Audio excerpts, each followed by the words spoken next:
I would have thought, as a former Belgian Prime Minister, you would know that it was Field Marshal Haig in 1914 who saved the Belgian town of Ypres from German domination, who then went on in 1918 to lead Britain in its greatest ever military feat, defeating Imperial Germany on the Western Front. Far from mocking Haig, as a Belgian, he should be a great hero to you. But never mind, maybe that sums up your anti-Britishness.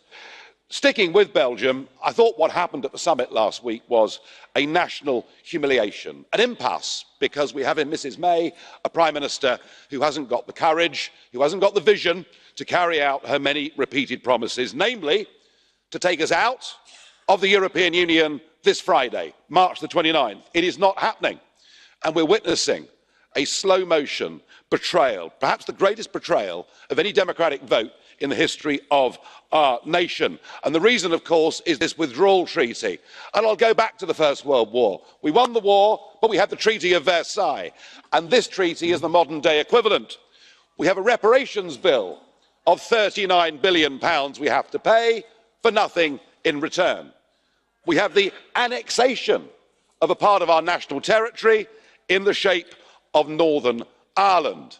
This treaty is a bad piece. It is unacceptable, it is not Brexit, and it will not pass.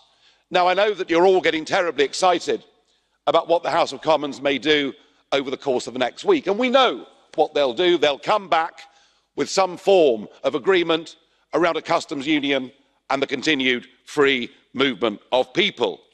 But even if they do that, the one thing that's inevitable is that we're headed for an Article 50 extension. And I think you should ask yourselves, do you really want that? Do you really want Brexit to utterly dominate the next couple of years of your business to the exclusion of your many other ambitions? Do you really want the United Kingdom to contest the European elections, to send back a very large number of Leave MEPs just at a time when you're fighting populism as you see it across the continent? Do you really want me back in this place? Yes. Well, there we are. And all for what? Because Brexit is going to happen anyway. Mr Tusk, if you think the British people have changed their minds on Brexit, you, sir, are deluded. Because actually what we now see are opinion poll leads of 15 and in some cases nearly 20% in favour of leaving.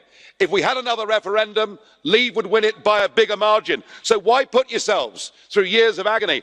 I pay great tribute to Mr Juncker, to Mr Barnier, to the European Commission. You have prepared your no-deal scenario. It is highly professional. It shows that actually leaving with no deal is not going to cause huge disruption. It even suggests that with no deal, there's no need for a visible border in Ireland. So I would say to you, to all of you and national leaders, reject the British extension beyond the 12th of April.